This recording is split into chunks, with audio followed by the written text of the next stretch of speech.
I was born ready. Listen to this shit. Listen to this shit. Apple doesn't fall far from the tree, man. No, it doesn't. And this is one of those shows where we really don't have any idea how it's going to end up. We're just going to see how. We'll see y'all at the end of the show.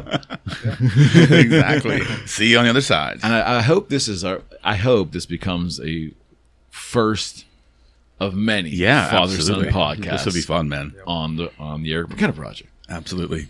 So welcome.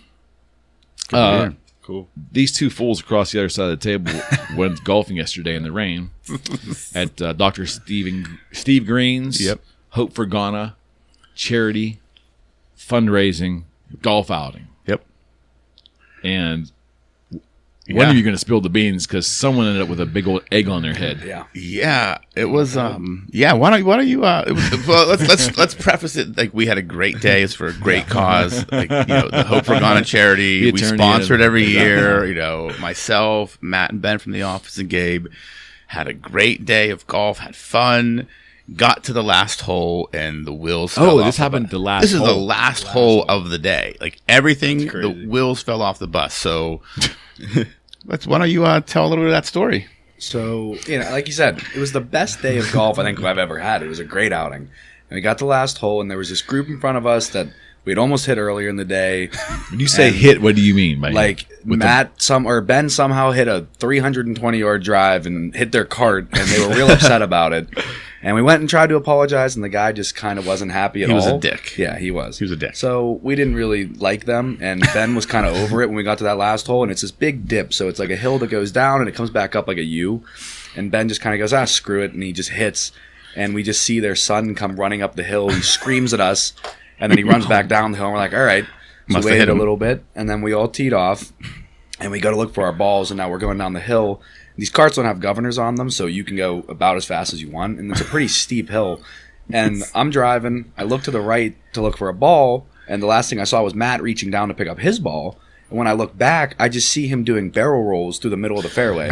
I mean, like he was literally doing front flips through the fairway. And I was like, at first I was like, oh my God, is he okay? But then I saw Ben get out of the cart and just start slowly walking away, laughing. And then I saw Matt laughing and he had a smile, and then I started losing it. Yeah. So he was all right. I think he banged up his shoulder a little bit, but he's better now. Yes. Then we went to go look for my ball, and this is where it gets really bad. We're on the other side of like the U, so we're on the uphill, and we see my ball, and we're kind of like parallel with the hill. We decided we're going to go take Ben or Matt's ball, whoever's ball. And we go to turn, and I swear, I was going probably about 5 miles an hour. I just turned the wheel too tight, and I started to lean, and my dad started to lean. He was on the right side, and he had been like messing with me all day, kind of leaning, and I was like, oh, he's just messing with me, whatever. But once I felt my butt and my whole body start to go, I'm like, oh, here it is, like we're flipping. And I remember it like it happened so fast yet so slow, because like it was like, oh my God, we're on the ground, but at the same time, I remember everything while we're flipping. Because I see his face, he's like, and then I'm like, well, he's going to be my cushion, so like, I'll be all right. Yeah, he'll be my cushion. In my head was the cart's cushion, apparently. Yeah, his head gets stuck underneath the roof of the cart, and it just kind of crushes it and scrapes along it. Yeah. And he's like, oh, my head. And I'm like, oh my God. Like at first I thought I killed him. If he didn't start screaming, I was like, oh my God. it was to the point where like if I didn't pull my head in quick enough, it would have been decapitated. Yeah. Like it was that crazy. Because like you're seeing it happen. I don't know. I'm like, it's happening. This is happening right now, and there's nothing I can do. So I like got in, and then it just came down and just crushed the top of my head. Yeah. And I'm like laying there because Ben was on the fairway just laughing, and then he looked up and said, he saw Gabe standing, didn't see me standing, and he's like, oh shit, like what happened? And then it took me a little bit to get up, and then I finally got up, and I'm like, there's blood on my hand, my head's throbbing. So then these dudes come and like help us lift the cart, like, oh shit, we saw that, like these dudes definitely got hurt, like beer went everywhere, like it was just crazy. You spilled the beer. Apparently spilled the gas out of the cart too, because fuck the gas, you spilled the beer, right? So yeah, so we had to leave the cart there and walk back, and literally last night, like if you ever saw the movie Coneheads, my head swelled up where I had, it's a lot better today. Like an egg. It was like a watermelon. It wasn't even an egg, man. It was. I kept telling him it was small, but it was so big. It was like oh, it's not bad. Like it's not bad. I'm like, I feel like what happened? I feel like I'm like it's like I'm like, I feel like it's going to be bigger than you guys are saying. Like, no, you can't even tell. You can't even tell. I'm like, I feel like I can feel a big thing on my head. Like, it's really big. They're like, no, you're fine. You're fine. Like, just look. You That's can't your even big tell. brain, man. Wait, but then I get then Melina gets home. She's like, "Oh, what happened to your head?" I'm like, you assholes. Like, no one.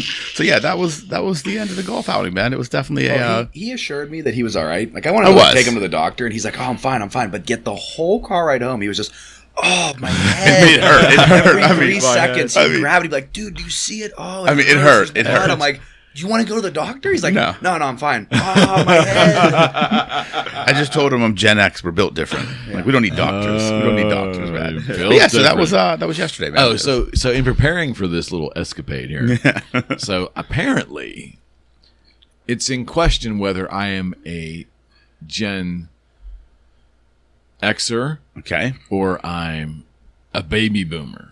Ooh, because I think 66 is right on that cusp. Oh, I'm gonna say a baby boomer, man. No, we're not going with baby boomer. I thought Gen X was like 1970 to 1980 something. I thought, well, don't say that. I heard it was 66 was the we'll go there. threshold. We'll say that. That's good. I mean, someone told me I looked 57 yesterday, so fuck them. That was a whole other story, man. It was just someone told you wait, what?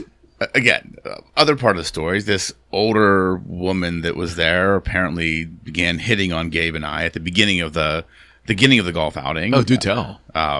Yeah, I mean, what was it the first tee, right? First hole. First hole, she comes up and she's like, "Oh, look at these two beef balls. Like beef, not beef cakes, beef balls." I think. Beef balls. Meanwhile, I think I think she's with her husband, by the way. She's like, "Oh, did you guys like bench refrigerators before you got here?" And then she's like, "Are you guys a couple?" We're like, what? Yeah, no, this is my son. She said, if you guys are a couple, then I'm going to go lesbian. And we were like, I don't know what that means. We don't even know what that means. We don't even know what that means. Listen, don't even know what that means. Don't even know what that means. Well, how does it even correlate to if you were a couple? Exactly. That's crazy. No idea. Dude, I 2 holes. It is 2022. Listen, for 2 holes, I thought about that thing. I'm like, I don't know. I'm trying to figure that. Did I miss? Am I like losing it? Is that something cool that I don't know about? Like, what am I supposed to do? So yeah, so that was interesting. And then like later on in the outing, they like caught up to us because there was a backup on one of the holes, and the guy comes out. He's like, "Hey, how old are you? We're all trying to guess your age." I'm like, first of all, like, why? Like, why is everybody trying to guess my age? And he's like, I'm like, well, how old do you think I am? He's like, well, I picked the youngest. He's like, no, I figured your son's like 24, 25, which he's not. He's 20. So he's like, I'll guess 52. I'm like, fuck you, 52. I'm like, wait a minute. I'm like, my son's 20. Then he's like, then he backtracks, he backpedals. He's like, I would say, if he's 20, I would say like 42, 43. I'm like, all right, 44. The woman's like, well, I guessed 57 because I'm 52. Then she proceeds to say, well, but I do like younger men. I'm like, listen, this is getting weird and shit. Like, just stop. Please. Can we just hit the balls? I mean, it was the most awkward conversations. I'm like, what is this happening right now? I'm like, why are you even care? Like, why do you care? Like, how old I am? Like, well, you're in good shape. We were just trying to guess your age. I'm like, okay, like, but why? Like, what does it matter? Like, what does it matter? One of you trying to date me? Like, I don't understand. But you know what? You know what's weird though? That whole dating thing. Like, not dating, but dating people in terms of age. Like, yeah. I don't know about when you grew up, but when I grew up, the etiquette was you never asked anybody what their age. It didn't really matter in society. Yeah. There was actually like a guessing game all the time, wondering like, how old is that adult or how old is that person? Like, yeah. But now we just offer that up with everything else. Do you guys ask people their ages? Yeah, I 100. You saying that reminds me. Like, I remember growing up, it like seemed like you never asked people how old they are. Like, there was like kind of that unspoken rule that like I wasn't like directly taught, but you kind of knew. But now I don't care. It's just like I'm like, how old are you? What grade are you in? You in school? Whatever. It just is what it is. Exactly. I feel the same way. Yeah, for sure. Yeah, because I would never ask a person I don't. age. I mean, I think maybe when I was dating girls and I was younger, you kind of knew. But then when you get out into the dating world, like for me, it was the 80s and 90s, I'm out in the dating world, you never thought of asking. Wow. If they brought it up, or if you were really curious, you'd ask a friend, but they knew. Yeah, you never asked a woman her age. Like I knew that was always a rule, right? Never ask a woman her age. Yeah, I still think that's a rule. I don't. It should. No, I will say I have asked people their age because it's where I'm trying to figure out. Well, you do estate planning and things, right? Well, I mean, not even for that. It's just like it's job you're related, right. You're job right. Related, But I think, but a lot of it might be like, okay, well, if I'm trying to figure out, like, do they know certain people or are they in certain, so I'm like, how old are you again? Like, roughly how old are you? Like, just kind of as a matter of getting a piece of information. Okay. It's just like, oh, you're in your 40s. Okay, you may know this person. Because sometimes it's hard. I feel like there's an age range that I think, especially women, right? When they get to... Here we go.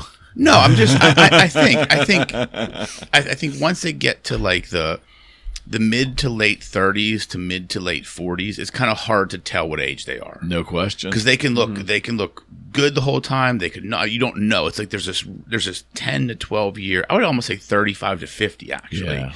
That 15-year age range, you have no idea how old someone is. I think it's funny you said that. I think there's a phenomenon with humans, male and female. I don't know when it kicks in, but I think genetics starts to be unkind, and it might be mid 30s. Where genetics, I think with men it comes earlier, believe it or not. I think men start to age. If they take care of themselves, so that does that. And there's a lot of variables to that. Yeah, there's always variables, and there's always exceptions. I just mean generally, you can fight genetics for a long time, which is, we're all trying to do that to a degree. But in the end, genetics wins. Yeah, the question I have for the two of you, I remember growing up thinking, like, when I was younger, like probably your age, I'm like, man, like people that were in their 40s, I'm like, that's fucking old. Like... Oh, like I can't imagine being 40. Like, what do you guys think of old? Like, what do you define as old? Do you consider me old? I'm unoffendable, so you can I'm say unoffendable as well. Anything you want. Doesn't matter to me. No. Yeah, I'm curious. I feel like definitely in your 40s, like mid 40s, it's like you're kind of getting up there a little bit. Just kind of getting up there. Okay. I'm unoffendable. I get it. I don't know. Okay. I would say, like, for me, when you hit like 60, I'm like, all right, you're really old. Like you're like grandparent level. Like you're old. Yeah. Okay, but maybe that's because how like Mimi was 60 something when I was growing up, so she was my grandma. Yeah. And so that's kind of like my mindset on it. But then it's like like he said, 45. No, actually, Mimi wasn't that because I was 24. Mimi's 21 years older than me. So literally, when you were born, Mimi was your age. Was my age. Yeah. So I'll make sure she listens to this, and you can say she looks old, man. Okay, well, now she's 60. So now she's 60. She's up there. She's up there.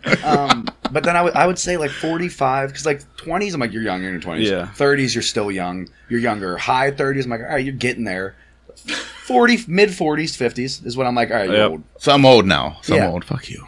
I tell you that all the time. Your friends don't think I'm old, do they? No, I mean, well, your friends think. No, you told me yesterday your friends think I'm young. I never said that. He's lying. You said. I said that they say you look good for your age, and that they're shocked that you're 45, which I still agree with. I don't like. Age wise, you're old, but you don't. A stereotypical. My thoughts of like, okay, a 45, 50-year-old man, like you look better than what I would expect. I appreciate that, man. Thank you.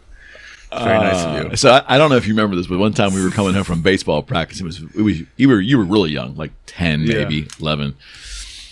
And do you remember saying you were in the back seat, and you might have had? No, I think we had just dropped off a couple other kids after a practice or game or something. And you said to me, you said, "Dad," you go, all my friends think I got the coolest dad, because I think it was the guitar thing, and you had a couple of friends that dug guitars, and there was a pause in the car, and then you said something, yeah, but we know I got the oldest dad too. I was like, I don't know. I feel just like some of my friends have like some of my friends' parents are just really young, like late 30s, like early most 40s. of them, most of them. Yeah. So. Yeah, I would go to these games and I'd befriend everybody. Yeah, but some of the parents of these kids were like literally 10, 15, 20 years younger than me, because I had my children later. So that's how all of my friends' parents are old, like older. Like you're like old. You guys, no offense meant, but like compared to you and my mom, like Jack's parents just turned 60. I'm like, my grandma's a couple years older than them, and all of my friends' parents are in like that high 50s, high 60s. Yeah, and like have really young parents. I feel like it's a completely different dynamic, especially seeing like how they were raised and some of the things they were taught compared to how you guys raised me. Oh, well, tell us. Do tell what's the difference? Like, okay, we'll say Jack and Mel for an example, because she's my ex-girlfriend and that's her parents. Her dad. Can I get you up a little bit closer to the mic? Yeah, just a little bit. Wait, is Mel the one you said is just working and waiting? No. Yeah. I had to throw you under the bus with that one, dude. Come on, you called me old. Oh, that's fair. I said, "How's Mel?" She's like, "She's just working and waiting for him." Apparently. Go on. Relationships are tough. Relationships are tough. So she was my ex-girlfriend, and her dad is like 62, but he's that real like old school strict, like just like if you think of like those guys back then, that's exactly how he is. And compared to you guys, you're a lot more relaxed and calm and understanding, and like the way that you raised me about certain things, like I don't know. It's just the strictness versus the kind of more open and understanding. Yeah, sure. Not having his like mind set on that one thing. Yeah. And you guys being understanding and kind of working. Yeah. Is like the biggest separation that I see between me and these guys who have these older parents. I feel the same way. Yeah. I think I've had like two different worlds. My dad's been more kind of like just like let things fly all the time. Just kind of do whatever. Yeah. I mean, my mom does too, but at the same time, like my mom's more just like schedule oriented. Like everything's got to get done. ABC, but. Definitely just like off the radar, just not off the radar, but just like off the rails. Yeah. Well, I think parenting is one of those things. It's there's no perfect art to it, right? I mean, and you know, your mom and I had you when we were in law school trying to figure it out, and I think I don't think not that we weren't strict. I think we realized the battles to pick. So I think with raising kids, you can't you have to be strict and disciplinarian in certain instances, but I think. Sometimes parents can go overboard, and I think you have to know each individual child and how to navigate that child. Like you were a good kid, you always got good grades, you were smart, you were respectful. There was never I used to always joke and say. Like every one of your friends' parents said, Gabe is so polite. He's the nicest kid. I'm like, why is he such a dick sometimes with us? but that's what mattered to me. Because I'm like, we're his parents. He's going to be that way. As long as he's taking what we're teaching him and going out in the world and exhibiting those behaviors, that's all that mattered to me. Yeah. And that's why I was never I'm like, we don't need to be hard because you got what we were teaching you. We're your parents. You're just going to act that way with us. I remember picking him up from school for a sleepover, and he was like 6 or 7, and I would pick him up, and Diana would say to me, she goes, well, he has his homework with him, you know, and I said, well, when is it due? And I think Diana would lie to me intentionally, well, it's due tomorrow, because she knows if it's like due next week or a couple of days that, you know, I'll be sending him back with undone homework. I mean, you know, I get that too, and Austin never, I mean, I've told so many people this, and people look at me with a crooked eye. They're like, God, you're lying. But I can honestly say, and correct me if I am wrong, and not until you became an adult and got a car have I ever yelled at you that I can remember in your entire life. Now, if I'm wrong, tell me. 'Cause there might have been episodes of me yelling at you for something, but I mean, not really, no. I mean, you know, we had a disagreement over his first car, which I really stuck my head in it. It was, I will take the blame for that. Okay. We can talk about that, but ultimately, I just never had that. He was the kid that if you told him to do something, he'd look at you, okay, Dad, and and it was it. Now, my daughter, you know, she was also a great kid, but you tell her not to do something, and she look at you like this devious eyes, like, you know, like, okay, I'm going to try at least one more time before I stop. It's like Melina. Yeah, but I mean, I look back so Gabe, so Rocco knows, and obviously he knows. Yep. My children are probably the most over-photographed and documented children on the planet. I walked around with a camera 24/7, like a 35 millimeter camera. Yeah. I mean, it's ridiculous because that was my hobby. Yeah. And when you're a divorced dad and you see your children like a certain times during the week, especially early on, they were so young. It worked out. You know, if a divorce circumstance can be wonderful, this was as wonderful as it could be because it was harmonious. But I still missed them dearly. Yeah, sure. And so I would have these photographs, and that was kind of my thing to do, to keep myself fresh in their life. Yeah. But then I went overboard. But I just was, but it was, the point was that I often look back now and I say that they still don't appreciate how many hundreds of thousands of index photos there are of their life. And that's awesome. But someday, when you're a little older, and you're going to look back and go, this is the most valuable thing my father could ever have leave me. No matter if it's money or clothing, or it's I leave you with my clothing, or like couches or a house or something. I think that will be the gift to leave. You know what I mean? Yeah. Just memories. Yeah, my mom, for sure. My mom's the exact way. She takes every family event. There's got to be at least 90 different pictures. I have to take a picture with every family member there. And then we got to do every assortment of different groups of people, like these 3, then these 5, then these 7 grandmas and cousins and nephews and all that stuff. And like I'm always like, oh my God, Mom, but she always said that. She's like, Yeah. you're gonna thank me in the future. You're gonna be happy that we have this. Yeah. And now being Yeah. 20 and like looking back at the pictures she took when I was 12, like playing baseball and growing up and playing football and whatnot, I'm like, you know what? I am kind of glad you took these because I see all my old friends that like who either I don't talk to or just seeing us that young and seeing everybody just kinda, yeah, it's crazy. Oh yeah. Yeah. I just, and the funny thing was, I would take them home all the years, you know, that I was living in Mount Lebanon, those 7 or 8 years. And I would drop them off, and I'd be exhausted, right? Because I had done this, I had run a guitar business, and I was usually just jockeying kids, and I would take them home going, wow, I really am blessed. They are these little angels. They don't cause me any grief. And then I would think, well, wait a second, maybe there's a Jekyll and Hyde situation going here. Maybe I'm handing them over to Diana, and they're like these little freaking, these little hell raisers. You know what I mean? And I never really got the true story, so I really don't know if there was a little Jekyll and Hyde going on at certain times. I don't know.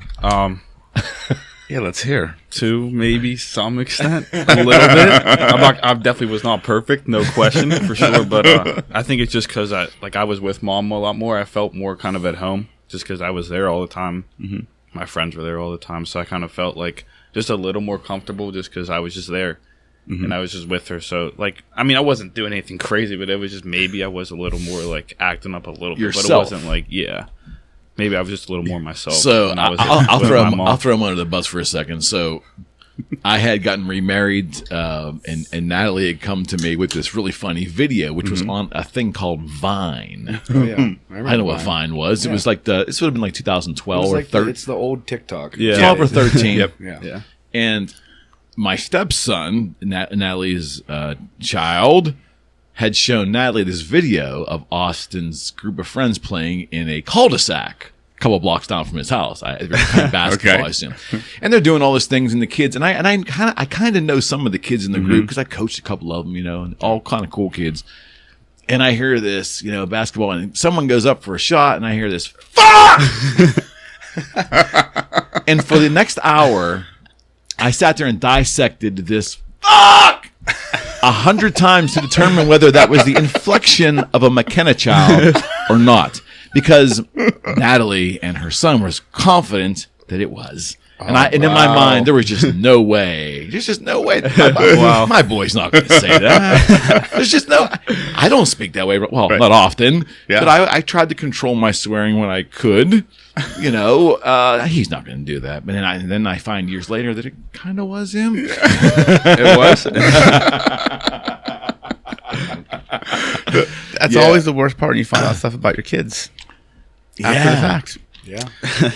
But it wasn't a regular thing, though. The thing now that we're in this forum, I'm going to put him on the spot, though. The thing I've never been able to articulate to my son was, so you go to school and you get to know your friends and their dads, and they all kind of go do jobs. Like, you know, one of your fathers works for an elevator company, you know, one does logistics, one does this, that. And then your dad takes you to this place where there's like guitars everywhere and like people with, you know, long hair, posters on the wall with long hair people. Did that ever seem really weird or bizarre to you? Did you ever have to articulate in school? Did you ever have to, like, when you were little, did you ever have to say what your parents did for a living? Did you ever have to explain that nonsense? Probably a couple of times, but it was just, I mean, that's the only thing I grew up knowing, so I didn't really know about kind of my dad not being there, like, when I'm done with school, because he'd always pick me up. We'd always do different stuff after school, especially, like, when I was in elementary, we'd go down to the baseball field, like, 5 minutes from here and hit every day. Yeah. 4 buckets of baseballs every day after school. I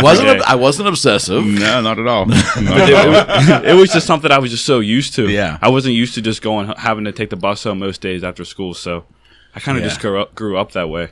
Yeah. You did. So I always had wondered, like, in terms of just like what you.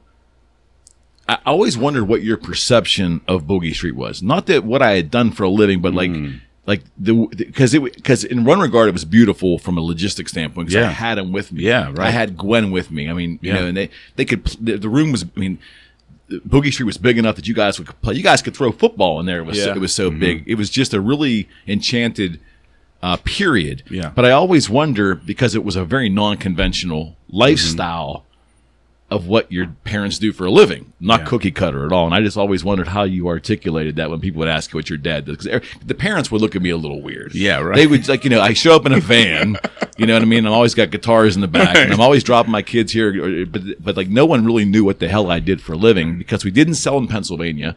We had no presence Yeah. here. It was all interstate You were just stuff. a creepy guy in a van. No, I wasn't. Maybe. I guess I could have been. I don't know. I hope not. But if you ever had to articulate, like, what the hell I was doing? It was just different. Like, no one else, it was just different. Like, no one else kind of had the same experience I did, which I thought was actually, I grew up and thought it was weird, but like now I kind of think it's cool. And I appreciate it instead of just like kind of the normal lifestyle. So I think it's just kind of something a part of me that I'll never be able to forget. So, Yeah, and I'll always take with me. So, Yeah, that's cool, man. I appreciate. That means awesome. a lot to me because I've never really asked you that question. Yeah. I never have. Like, because I struggle with that. I struggle with it early on because I was, I mean, I divorced Diana when the kids were very young. Yeah. And I lived with some guilt there. There's no Yeah, of question course. about that. But I felt like at times I was also overcompensating in a negative way because I used to pick them up and we'd end up at Toys R Us almost every day of the week, which was like either I didn't know what to do with them, Yeah. or I was overcompensating or whatever. But I just wanted to create like a really cool experience for my kid. Yeah. And I just so it was a little crazy. different. Yeah, it's like different, he man. was around a lot of hard rock driving music, and like he Yeah. would start learning all the songs from all these hard rock records, and he'd be in his car seat in the back Yeah. and just jamming out these. He probably can't remember any of the songs now, but I have the video. I have proof. I love it. But he would sit there, and then I started working with Paul Stanley Yeah, of right. Kiss and all that, and I was naturally pretty excited about that. And then Austin just naturally got excited about it, and he had the CDs, and he'd be singing all the songs in the back, and I would take these video clips and send them to Paul on 3D mail, and like it was just the coolest thing. Yeah. I don't know if you remember a lot of that stuff, but to me, that part of his life, I mean, that and Gwen to a lesser extent when she was old enough to start doing it, but Gwen would come into my office and decide that she would want to paint today. Yeah. So we bought paints and all that stuff, and you would help, and you'd lay out on the floor and paint, and then I would get busy and work, and then I would come back, and there'd be paint everywhere. Of course. On guitar cases, on the couch, on the wall, Yeah. sounds about right. on the sense. glass, on the door, everywhere. And you can't get mad Right. at them. Of course. But it's, you turn your head for a second. Oh, you're mad. You turn your head for a second. God damn it. Yeah. And they look at you. Yeah. It's okay. It's okay. It's okay. It's okay. Exactly. Were you there the day that Gwen dropped my Boogie Street sign?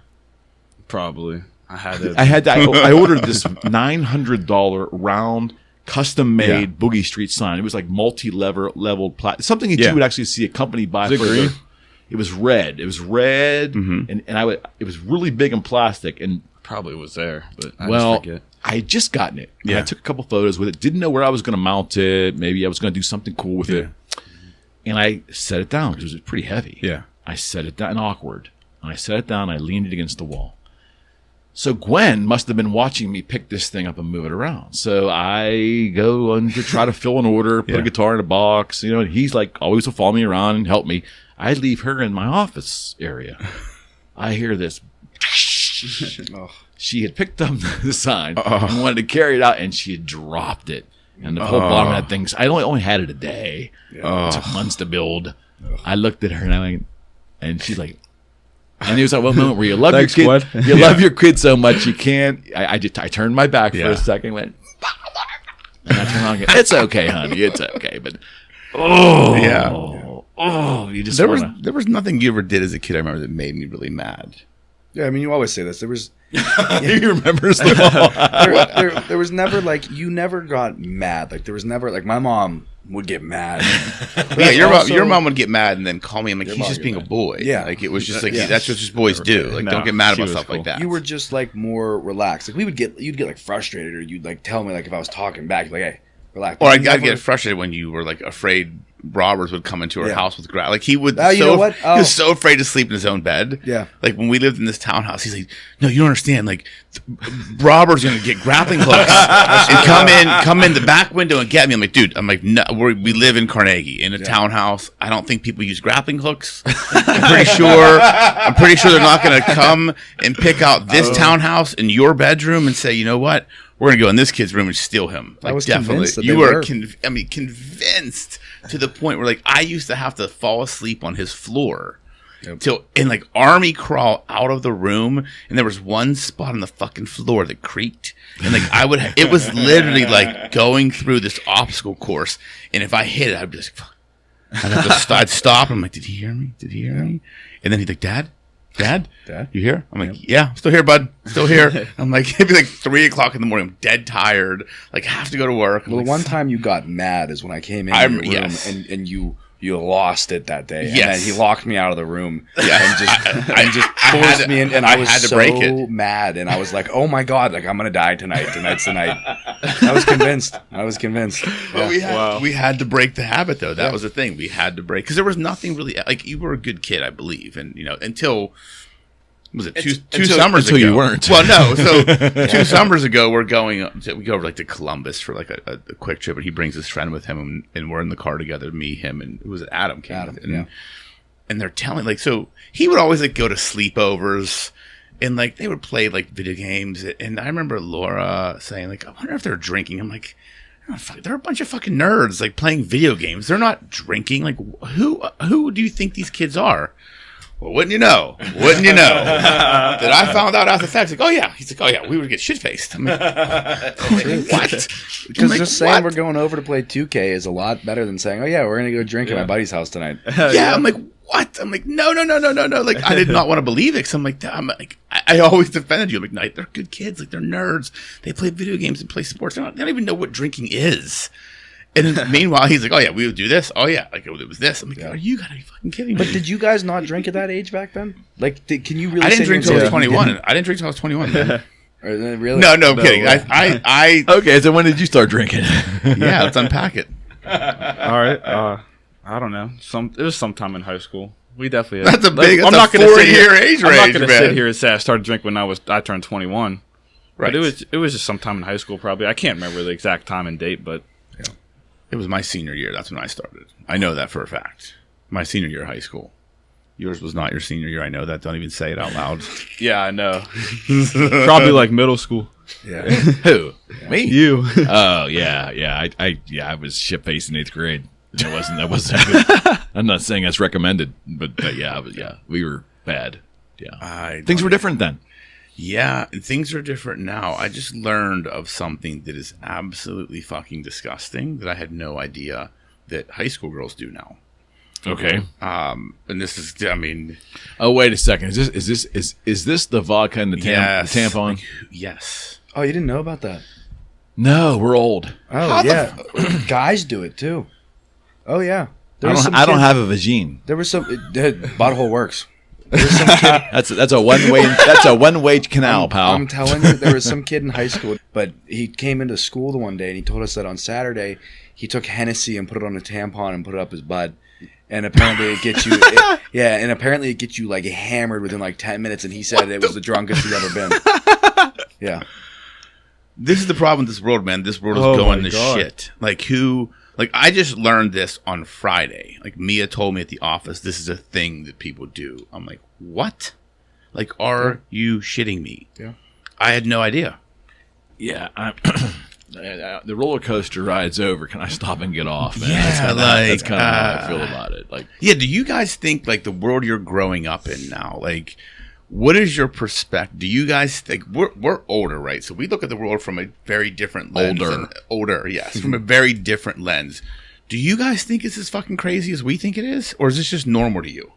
No, it's nuts. Yeah, I would say it's crazy. It's nuts. There's things that like you guys look at that you think are crazy that I'm like, oh, it's not a big deal. Like what? Your obsession with guys wearing shorter shorts and you thinking that shorts going right above the knee, that irked you so much. That's just kind of part of the. Well, he's very fastidious about his fashion. Yeah. You are. No, that's like when I went when I went up to your school, I went up to your school and the kid got out of the car and it looked like he had on fucking like whitey tighties. Well, that was those the are point. shorts. That was the point for his thing. But you called my shorts short, and they were right above my knees. They were pretty short, dude. Yeah. Anyways, well, there's just things that I think like you guys look at that we're just kind of like, oh yeah, that's normal. But then there's things that I hear like in my brother's grade and now grades below us that I'm like for instance, NA was a great school. Yeah, growing up, it was like always good kids. They were ripping stalls out of the walls, rubbing poop all over the walls. Why? Some girl OD'd on cocaine in the bathroom because they were doing a dog search, and instead of flushing it down the toilets, she figured, I'm going to ingest it all so they don't find it. Yeah. Wait, she ate poop. No, cocaine. She ate cocaine. Like I thought you said she overdosed on it. People would rub him. Like they had. I mean, even my senior year of high school, they closed on the bathroom for 2 weeks, and it was like keep your feces in the toilet. Like people were rubbing it on walls. You have to make a sign that says keep your feces in the toilet. Oh yeah, they had to lock down the bathroom for like 3 weeks because some kid ripped a urinal out of the wall. They busted a sink. I don't know how these kids are doing it. We blew a couple of urinals up with them 80s. M100s, actually. M80s wouldn't do the job, but M100s, we blew a couple of those up. But that's all we did. We weren't inclined to touch shit. Yeah. That's disgusting. Like, that's the shit that happens? Oh, yeah. It's weird. It's more so like not even crazy. It's just nuts. like weird. It's like, what are we doing? That's nuts. Yeah. Like, why? What about in college? Like, what do you see different? Like, what's the crazy shit in college? Oh, I mean, crazy? I don't know. Here, you have to also, I go to a very mild college. Like, yeah, true. You think? Westminster. Well, that's good. Like you go to State. Pitt. There's anything goes down there. Yeah. It's just like, I don't know. School is just, everyone down there is just so weird. Like, yeah, and it's just like the whole masks thing. I don't know if you've had to deal with like the masks and stuff. Oh my God, but, it's terrible. So you have to wear a mask unless you get vaccinated. If you're not Still. vaccinated, you have to get a test every Friday. You'd have to get a test every Friday. Still. To make sure.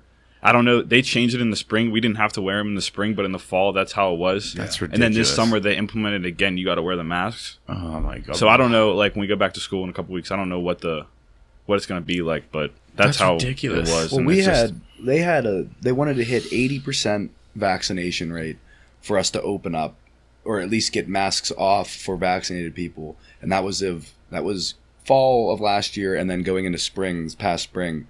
And we just never hit it. It was like stuck at like 75%. Yeah. And so we never got to 80. And then finally in March, they just kind of lifted. It was spring break. They lifted the mask mandate. Yeah. And it was over with. But that whole time before that, you couldn't go in other people's dorm rooms. You couldn't sit two people at a table in the lunchroom. That's ridiculous. Oh yeah, our school was horrible. But fraternity houses, initially you couldn't have any guests at all. So it was just people living in the house. Are you surprised to hear that from a Christian university? It's no longer. It used to be a Christian university. Now it's a liberal arts school, and it's extremely liberal. I did not know that. Yeah, it's extremely liberal. Okay. Extremely liberal, yeah. Because you said how many genders did they tell you there were? 76. ours is the king of that. 76. Pitt is the king They got of all that the type of school. Pronouns in their emails. Pronouns. Yeah. All the genders. What's the new one you told me about yesterday? They, them. Yeah. What's this? I don't know. I had no idea. He just told me this is a new thing yesterday. They, them. Yeah. Something like that. There's too many. Rocco and Dad, I've decided if people want pronouns, why can't we have adjectives? I want to be referred to by an adjective, like I'm a bad mother. Yeah. I'm from now on, I'm bad mother Eric McKenna. Yeah. I'm brilliant and handsome. You must refer to me as that. I mean, you have a right to say that. If I, I feel bad about the incredible insanity that has been normalized in academia. It's a progression of decades of this nonsense. Absolutely. But the last 4 or 5 years, it's accelerated. And again, I am not against any people's anything. I want people to do their thing. I just don't want to be mandated to do like them or make extra provisions in society that are nonsensical. Right. That's where I'm at with it. Well, and again, like I said the other day on the other podcast we did, like there's, you can believe whatever you want. Absolutely. Right? And but don't vilify me if I don't believe it and teach my kids that. Yeah. Like I have the right to teach my kids what I believe, not what you believe, especially what you believe was not congruent with societal norms for the past 300 years or since people existed, I feel like. Well, there's people who can even say, oh, this is so fascinating. So I was just going to say a lot of it isn't congruent with science. Yeah. But it's interesting how a lot of the folks who are big science people, when it's convenient, then don't like science when it's not convenient. Correct. They pick and choose what science they want to believe. Yeah. They want to, or when science works for them. Exactly. That's it. That's exactly it. And that's the problem with today's world. It's fucking crazy. The college experience is just. I mean, you were locked out of. You couldn't even get into some unless you got vaccinated. You couldn't even get into some buildings. Yeah, right? they would lock you. Like your ID just wouldn't work, so Wow. they wouldn't That's even let you crazy. in. So That's it's ridiculous. It's so stupid.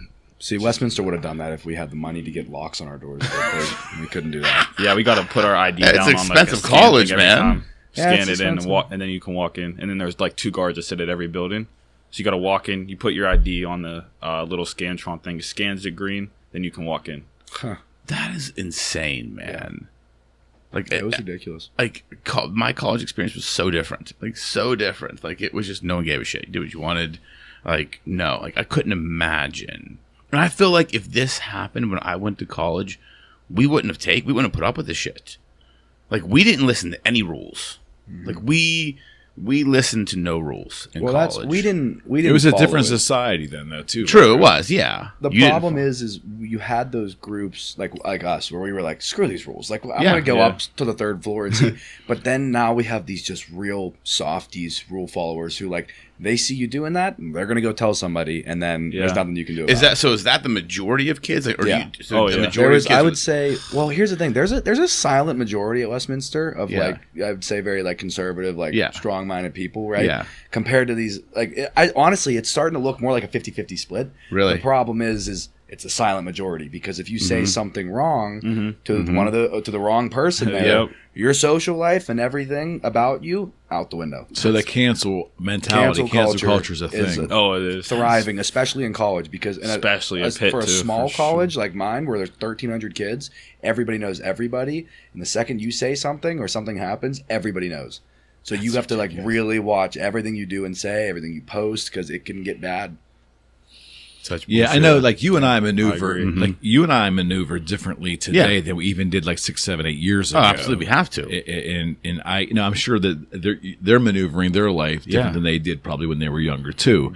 In the business world, it's kind of frustrating Mm-hmm. in a way. But again, I don't set out to hurt anybody's feelings. No. I just don't. I don't set to do that. But a lot of the humor in life is under attack too. Yes. It's all gone. Yeah. You think? Exactly right. It's almost all gone. Why do you can't say say that? I'm anything curious. now. Why do you say that? I don't know. You just can't joke around anymore. You can't say. You really can't say anything anymore. Yeah, Especially that's- around maybe 2, 3 your closest friends at the most, maybe. To quote Dave Chappelle, he was talking in one of his specials, and he was talking about DaBaby. He's a rapper. Yeah. He killed a dude in Walmart Yeah. like a couple years ago. Okay. Nobody blinked. And then he was on stage and he said something about trans people, or he said something about the gays. Yeah. And immediately got canceled. And they were like, and he's like, you can shoot and kill somebody in Walmart, but you better not hurt a gay person's feelings. And that's the truth now, is because no matter, like, I have no hatred in my heart for anybody. Right, exactly. Like we all said, I do you. Yeah, Don't Yep. throw right. it in my face. Yeah. Don't It's make because me do because it. you were raised right. Yeah, Right, exactly. But I also have a somewhat dark sense of humor. I find things funny, so like making jokes Yep. with my friends. Yes, you make I those agree. jokes now, Yeah. it's over for Yeah, you. No it matter is. what you believe, no matter how good of a person you are. Yeah. Somebody hears that joke and takes it the wrong way, you're done. See, And that's so Yeah, frustrating. I agree. Totally right. yeah, some of the huge. Well, I'm older than Rocco. Quite older. Just kidding. But some of the comedians that I grew up with, my parents did not want me watching, like George Carlin and Red Fox, even some of the old tapes of Lenny Bruce, which aren't even funny today. But that era of comedian was really coarse. Yeah. And you move into the early '80s, there was Eddie Murphy, Yeah, I and Richard remember. Pryor. Yes. They were And, I mean, terrible. this stuff was really something. Andrew Dice Clay. Later in the '80s, Yeah. Andrew Dice Clay. There was just, but again, I am okay if we evolve as a society, but in a short period of time, we've become ridiculously uber sensitive because people, I think, you guys tell me if I'm wrong, but it looks like to me a lot of people are looking to be offended. They're looking Oh, to be yeah. egregious because they want to feel Yeah. important, because they want to project their feelings and their egregiousness out there. Like there's some kind of currency with that. Yeah. Yeah. It's just how I observe it. No, I agree. And that's what we always talk about, right? I think that the problem is people are always looking to be offended to validate their importance. That's really what it is. Because I mean, I always say, and we've said it before, so that if you're offended, that's your problem, not mine. Like, Yeah. of being offended, like there's a choice. There's a difference between saying something offended or offensive or being offended, right? There are certain things you just say in life that can be completely offensive, no matter what the sensibility of the person is. There are also things that you say that you're offended by, but it's not offensive in nature, and that's what I have a problem with. Like you can say that list is growing daily. It's like it's like the sky's blue. It's like, well, that fucking offends me. It's not blue. Yeah, not, I'm like, I believe it to be green. Right? It's like what? I mean, and that's the problem. It's like, what the fuck are we doing? And then you guys are coming up in this generation where it's like the fact that in college, right? When I was in college, like, we did not give a shit. We said things to each other. We made fun of each other. Like, I'm Italian. My best friend used to call me every derogatory word you could possibly call an Italian. Like, he would call me up in the morning we had a gym class. He'd, you up, Dago? Like, that's what he would say to me. Like, I get that every day from all my friends. Yeah, see? I would still do that. I mean, and it was just like, no one took offense to it. And you could joke with people. And now it's like you're living through college where you have to worry about what you say and do. And you can't even enjoy the experience. Like, that's the frustrating part. You can't even really enjoy the experience of just being in it and doing what you want without having to worry about consequences. One hard part I think a lot of kids are running into now in terms of the dating scene and also finding new friends is like I have Colin, those are my high school buddies I go to school with now at college, but we've kind of grown our mentality. We have the similar senses of humor, and you're going to have your friends where you can joke around with them. The problem is, like, what we've run into is, like, we meet these great people. We love them. Yeah. We have fun times, but we can't be ourselves around them, and we can't do what we usually do because of the fear of, well, we're going to offend them. They're liberal, so if we say something wrong, or we make a wrong joke, even if, we're all just drunk and somebody makes a stupid comment that is hilarious, but it's going to offend them, like, you got to really be careful. And it comes down to, like, you want to date somebody. Well, can you be yourself with that person? Like, do they have the same beliefs? Interesting. And it's becoming a struggle now. Yeah, how do you even look at dating girls? Like, what I'm curious now. Dating girls right now is from what you told me, it's completely different. I'm like, explain to me. I'm curious your two perspectives, like how you guys go about. Because please. You gotta be very clever. Yeah. Okay. Yeah. What do you mean? You got to be different than everyone else. Okay. Yeah, and you used to say, you always said it. You're like, oh, when I was in college, I used to date multiple girls at a time. I didn't say that. Yes, you did. Yes, you did. You said, yes, you did. I believe that, Gabe. I absolutely believe that. Yes, you did. You said it many times because you said, I'm not like dating. Like, you said that our dating is different than your dating. Okay, yes. You said I would date 5 girls at one time, and we were dating. Now, dating is, you got one girl. Yeah. You talk to any other girl the wrong way, a little too flirty, you're done. I mean, it's ridiculous. Yeah. Well, now you have more outlets, unfortunately, where your partner can be even if it's an incorrect perception. Can twist something around as being flirtatious. Oh, yeah. We didn't have Instagram and social media. We had a telephone. Right, exactly. And when I say dating, it was like I was just talking to different girls and like exploring relationships with them.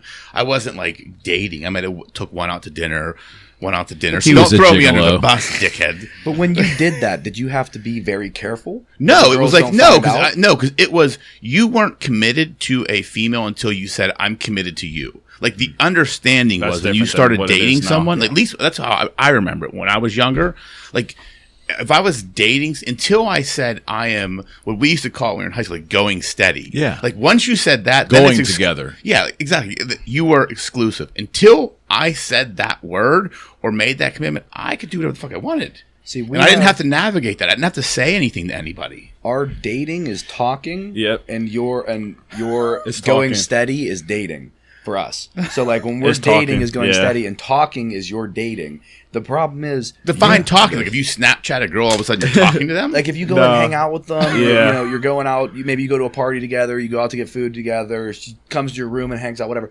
I would say that's talking. Yeah, that is. Yeah, the problem is if that one girl you're talking to finds out that you're talking to another girl, that one girl that you're talking to is gone. Yeah. Really? Yeah. I mean, is that the same for you? Yeah, no, I feel the same way. Yeah. You can't you have to tread very carefully. You can't like girls' pictures on Instagram. Yep. Really? You can't like Snapchat them. Yeah, see, that's a whole level of maneuver that just I how do they even know if you like the girl's picture on Instagram? They could probably look it up. It'll like on the likes, it'll say like liked by, and then you can just search their name. Yeah. Son of a bitch. Oh yeah. Wow. You think they have all their ways of finding everything out. So we'll find out. They have their own. They have their own club and their own techniques. Yeah. Oh, who was the girl that liked you when I was at your school? What was her name again? Chrissy P. She was trying to get me to tell Gabe to date her. Yeah. Like when I went up and hung out with them one weekend. She took the parent play. She took the dad play. I'm like, you realize I'm his dad. And he took the wingman play. He's like, I'm wingmaning for you. I was like, oh my God. Yeah. It was just like she's saying things. I'm like, you understand I'm his dad, right? Like I'm not his boy. Like I'm not his buddy. Like you're just I'm the last person. Oh, you took on the wingman role pretty strong there, so you came across as a buddy. Well, and my boy. I mean, I had to throw you on, but I'm like when you weren't around. Yeah.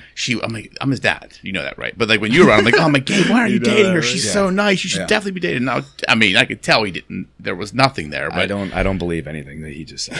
I know for a fact when I wasn't there, you weren't like, oh, I'm his dad. You were wingmaning me the whole time. No. All of my friends were telling me that you were talking to her the whole time and talking me up.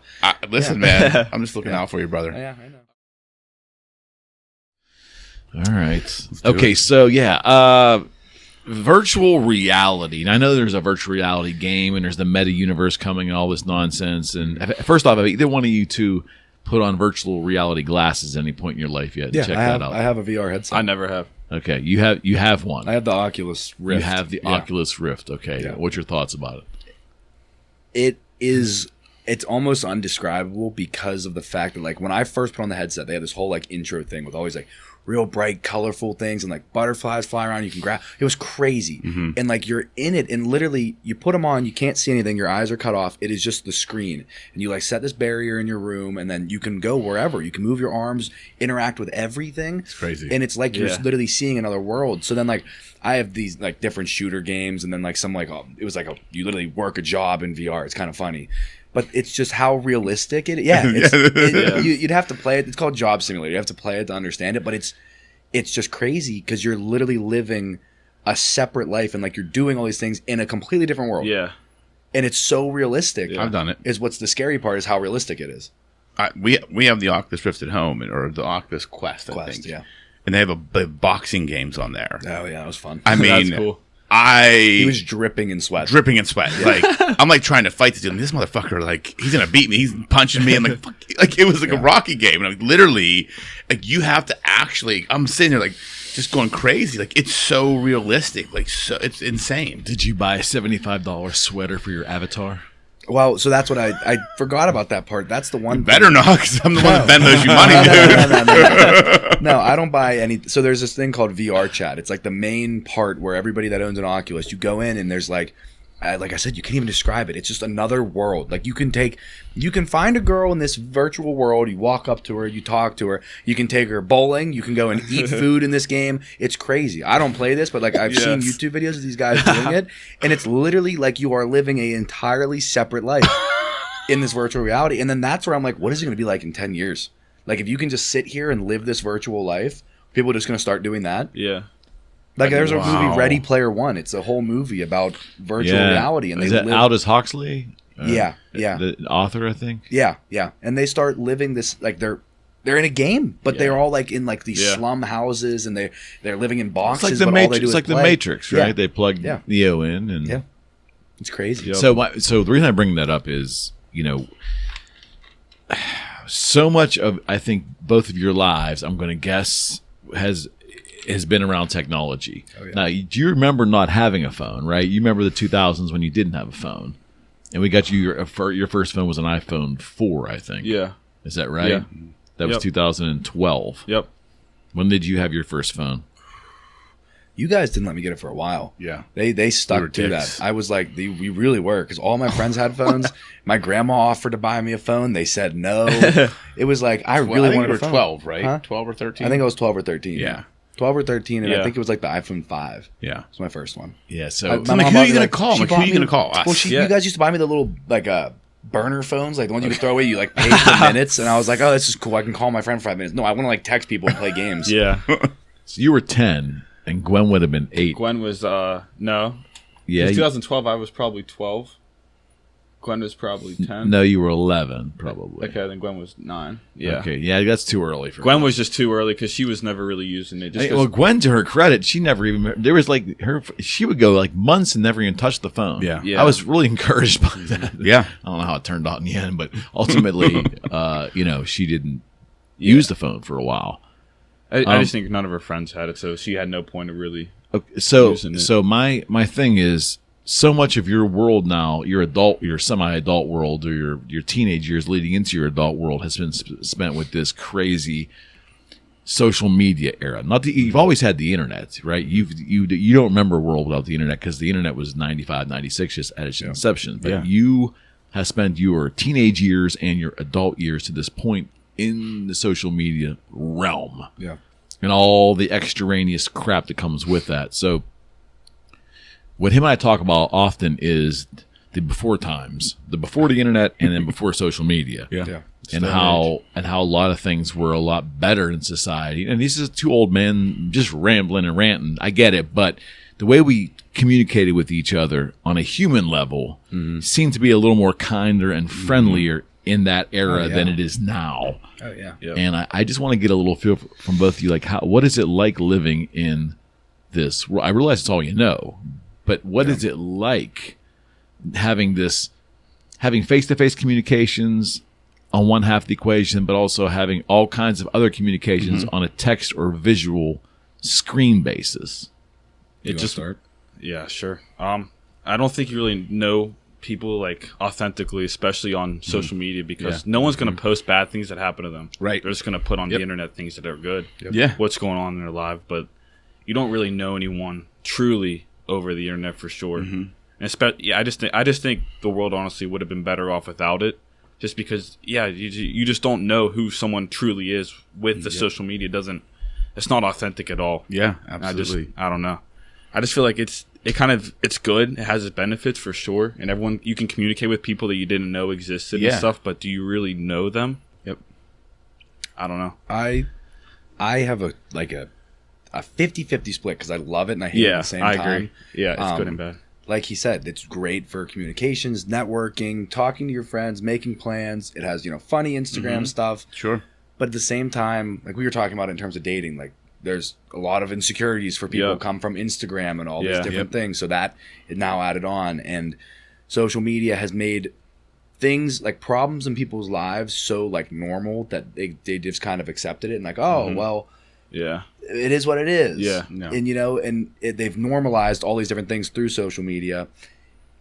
But yet at the same time, like I live on my phone, and I hate that I do, but like my phone gives me so much. Just I can text my friends, I can snap them, we can go on YouTube, watch movies. That like if I didn't have it, I don't know if I'd be as happy as I am, right? But at the same time, it takes away. People are keyboard warriors, and they'll sit behind their phone, and they'll go at you, and they'll say all these terrible things. But the second you see them in person, it could be some 110-pound scrawny little dude who's talking all the smack on the internet, making you feel like trash, but he would never say that in person. Right. And people, they just go out to get you because there's no repercussions on social media. Yeah. What I think is happening with your generation, I think you both communicate very well. I think it's people are losing the ability to communicate face to face because they're so reliant on social media. So like I know like people we've interviewed for jobs at our firm that are younger, it's like I can tell if someone's a good communicator or not, like face-to-face and interpersonal communication, and they're few and far between. Like you guys both know how to communicate. Obviously, you're having no problem sitting here talking with with four of us. Like that's a skill set right now, and with your generation, like that's a skill, and utilize that and literally make that a priority in your life, being able to communicate face to face. I tell you, it'll just bode well in the job market. But I think that's a problem I see with all these communication channels. Like you don't know how to communicate with emotion anymore, with inflection in your voice, with passion behind. It's just like I can just type exclamation point. I'm excited. It's taking away the ability to read other people and communicate in a way that's effective. That's what I think is happening. Well, I also think it's made people extremely lazy. Like I'll say, like I can't even imagine what it would have been like not having it back then. Because like, what are you gonna do? I'm not gonna just lay in my bed all day. Like I'm gonna get up and go do something. Whether it's go we work, did shit. We did shit, dude. We did shit. Now I'll lay in my bed. I'll lay in my buddy's basement with my buddy in the dark for like 6 hours and just be on Instagram in silence. And like, we're cool because like we're together hanging out. It is what it is. But like, if I didn't have that, like we'd be out doing things. Maybe I'd go be working and making money. But I was going to say, why don't you get a fucking job? No, but it's the truth. And it's like, I can't stop it. It's become such an addiction to where I want to just sit there and just be on my phone. And it like brings a little bit of peace. Yeah, it does. But I also wish that times that I didn't have it so that it would force me to get up and go do something and like be productive. It's a choice, dude. Put it down. Yeah. It's so hard. Everyone else is on it. Exactly. I understand. Everyone else is on it. Like, but what do you fear you're gonna miss? Like why? Like what? Like what? It's obviously a fear of missing out on something. I don't think it's a fear of missing out on something. I think it's just it's so much more enjoyable than the idea of getting up and going and doing something. And two, if you're gonna put it down, you need your friends to put it down with you. Yeah. Because if you're the only one to put it down, that. then you're still not gonna have anything to do. You're gonna just be by yourself while all your friends are still doing their thing. So if it's going to be a put-down thing, it's got to be a collective put-down thing. Yeah. It's so ingrained in you. Because especially, it's like 10 years we've had phones. Yeah. So it's like half our lives, essentially, we've had something in our hand that we can just text our I look friends, at it like an addiction. I mean, it's quite literally an addiction. Yeah, I agree. It is. Wow. It's There's 1,000% an addiction. 1,000% it's an addiction. Yep. You'll get withdrawals. Put your phone down and you'll be like, I don't know what to do. I know.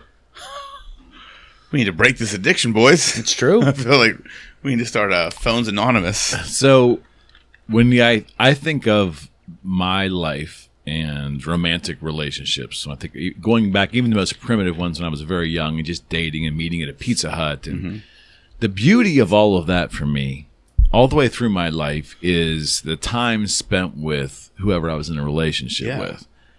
And it's the facial expression. Yeah, there's certainly there's physical part and a sexual part, but I mean just the time together. Yeah, sure. Dinners, conversations, going places, listening to them, trying to understand.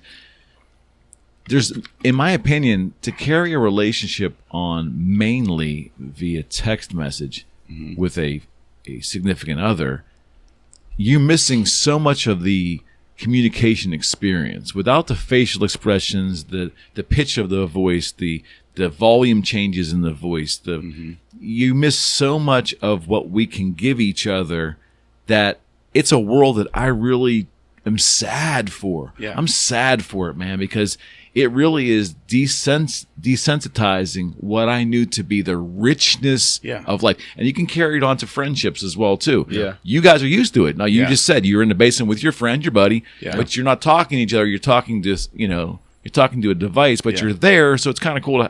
That's what hanging out is now. Yeah. Hanging out before was going to a coffee shop, playing basketball, or doing something where devices were down, and you're shooting the shit or jagging each other off, whatever. That was living, man. Yeah. I don't know what you just described. I don't know what that is. I don't know what this is, being in the room together, but just staring into the device and not communicating with each other. Well, you what is that? You show each other. You're on TikTok. You find funny videos. You look at it. You're on Twitter. You know, we're not like just sitting there in pure silence. Like we'll sit there and talk about sports or talk about different, oh my gosh, yes. Right? But it's like it's hanging out, but we're just hanging out in a room on our phones opposed to going out and playing basketball or going out to the store or whatever. It's just kind of... we're as happy probably as we would be if we went out, but we're just sitting there laying on our phones, talking, showing, looking at funny videos. What about dating? Well, like, how do you maneuver that? Like, do you go to dinner anymore? I think it's hampered so many people. I mean, myself included. I feel just there's no. I don't know if I have the confidence to even go up to anyone. That's well. That's you guys got to get that, but grow some balls. No, but it's like like everyone does it. Most people do it over their phone now. Yeah. Well, here's the thing. I mean? I'll challenge you with that because that's brought up a point. So. Think about the power of communication, right? So if a girl texts you and says, "I really like you," what do you think? Like that's all it says. I really like you. Yeah, like she says, "I really like you." Great. Okay. But if you meet her in person, she says, "I really like you." What does that mean? Great. Okay. What if it's "I really like you"? Like those are all three different ways of communicating. I know what you're saying, but I think like the guy has to like initiate the conversation at first. So I think it's harder on our part because we got to build up the courage to go up to them. But what I'm saying is think about what you're losing by doing it via virtual. Oh no, let me. I'll because you just mentioned it, and you don't understand the amount of fights that I got into with Mel when we dated solely because of texting. Because when she says something like "Yeah, I'm fine," right? I think it's coming out as "Yeah, I'm fine," but really it's "Yeah, I'm fine." That goes back centuries. Yeah. But it's that whole like You lose the tone. way. Yeah, you can. Your texting is tone deaf, and you have no idea if somebody's happy, sad, angry. Exactly right. Yes. Yeah. And the emoji is a poor attempt to add inflection to texting. Yeah. And even that's misinterpreted. Yeah. And Absolutely. misused. Oh yeah, emojis are totally misused. There's We so put many the- we just put the random ones that crying don't emojis. even matter. Yeah. Yeah. So going back to your point, so you said you guys even lack the confidence to go up to someone. Now you guys both seem like confident guys. no, Like, very. Yeah. like, I why? wouldn't say. I mean, for me, like I don't lack the confidence. It's just so different Awkward. now. It's so awkward. Like the way that Yeah. girls operate. You don't know what they're gonna say. You have no idea what they're going to say. And the second you mess up, right, you go up to the wrong girl, Okay. you're going to get made fun of all over Instagram. You're Yeah. going in the sorority Snapchat group chat. You got so much to Man, risk that is now. sad. So Really? I live my Sad. life just kind of doing my thing. Okay. And if the right girl comes my way, or if I Yeah. meet a girl just kind of Yeah. off to the side at a party, I'll run with that. But Yeah. it used to be, I'll just go up to a group of girls and talk to them. You do that now, you risk a lot. I know. You're really Really? throwing it on the line. Yeah. Oh yeah. Oh yeah. Especially, I feel like at a school like Pitt, it's just like massive. Yeah. Where Yeah. There's so many girls and like so many like people around like watching you. Yeah. Because you're like walking out of class, like probably out of class towards like 100 people sometimes when you're walking Yeah. out of like a big Yeah. seminar class and you want to go up to someone. Everyone's right there. Yeah. What are you going to do? She says no, or you say something weird and everyone's right there that could say something, do something. But think about it. What's the? Because I used to think that way when I was younger, right? But now as I've gotten older, I look back and I'm like, what's the worst that could have happened? They said no, not interested. Okay, Well, that's cool. what it used to be. Now the worst that can happen is you go and You get get torn canceled. apart in a group chat by 40 different girls but who torn apart by meaning what? Like what meaning would that they say? They're gonna be like, "Ooh, So this if guy's you go- weird." So if you Oh. go up to a girl and just say, "Hey, how are you?" Like, and they're like, "Oh, this dude's fucking weird," and we're gonna put it in a Snapchat group. I don't. Yeah. Like, But what's weird what it about is. that? Exactly. I don't know. Great question. That's how girls. And I'm not saying all girls are like this, but there Yeah. are these Uh-huh. groups of girls that take these like. It's just dating, relationships, romance is just so different now. Is it because these groups they think find they're it better? funny to like turn on guys. They like giggle with their friends. Ah, did you see him try to come up to me? All that stuff. And guess what? I'm just gonna say something that's gonna sound like a dickhead thing. Those are the women that are single at 50. Yeah. because There's- they think they're better, and it goes both ways. There's Yeah. not just males Yeah. and females. It's like what I've learned looking back, like be a kind human being. Like if you life is so much easier if you're just kind to people. Yeah. Even if you're not interested in someone, you never make them feel like an asshole. You Yeah. never make them feel like someone lesser than they are. Like that is just because I know people like that. Like I know people growing up that were like that, and those women are still single to this day because they still think they're that girl that like no, like sorry, you're Yeah. like mid 40s, like no, not interested. Like what? In like to those girls, like that's frustrating to hear because it's like the world is so much easier if you just operate from a place of The kindness world and out decency. here Yes. is Correct. so much easier Yeah. than the world in this fucking thing. Yeah, Oh, yeah. absolutely right. 100%. Now, I know this seems more fun at times. Yeah. But I mean, this podcast exists because for a lot of reasons. One of the reasons is I just simply wanted human beings to look at each other in the eye and talk about things. Yep. Yeah. Because it's just not happening in society. I mean, even with the trend of coffee shops and all this stuff, you know, even that.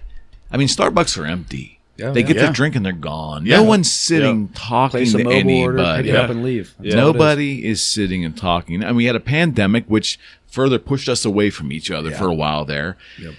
I just, it's heartbreaking to hear because I know both of you guys are pretty assertive. You guys got Yeah. it together. Yeah. But to say that there's a confidence level to have human connection with a female, Yeah. that's just horrifying to me. Yeah. You just don't know what you're getting on the other side. Yeah, you really At all. don't. Unless you. Well, that's you the know, exciting. That was always the That's exciting what part. we loved about it. It's like, like, wonder what's going to be in this one.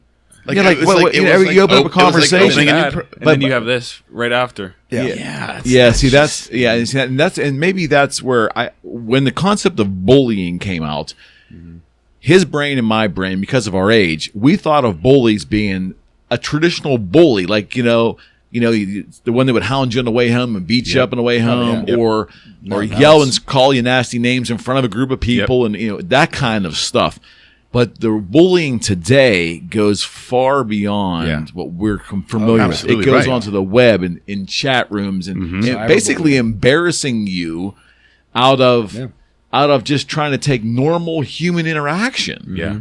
Which is insane to me. It's completely insane. Yeah, thank God. I'm glad I didn't have to deal with that. Yeah. No, I couldn't imagine. And again, like when you're saying like you don't know what's on the other side, like that's interesting because to me that was always the beauty of life. That was the beauty of it. It's like I want to learn more about this person. Like I think she's attractive, like decent personality. Let me see what she's about. Like that was always the fun of it, right? Like trying to unpack who the person was and so seeing if it works. let me ask you about the question. So you got, you obviously been in the bars downtown, with your friends. You go out and you meet girls there, right? People, there's socialization, there's things like that happen. Yeah. We did that. Yeah.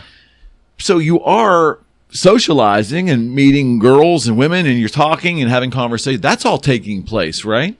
Here's one. Does thing that happen? Yeah. Yes. So, sorry, hold on. Like we have frat parties all the time, right? You got 200 people in our basement. So how does that look like? What does a frat party look like in 2022? If Rocco and I were walking down the stairs, just observing, invisible, we were just observing the room. Yeah. What would we see? If you walk into our basement, you walk down the stairs. You got a big. I'd probably say if you made about another one of these long and a little bit wider, that's our basement.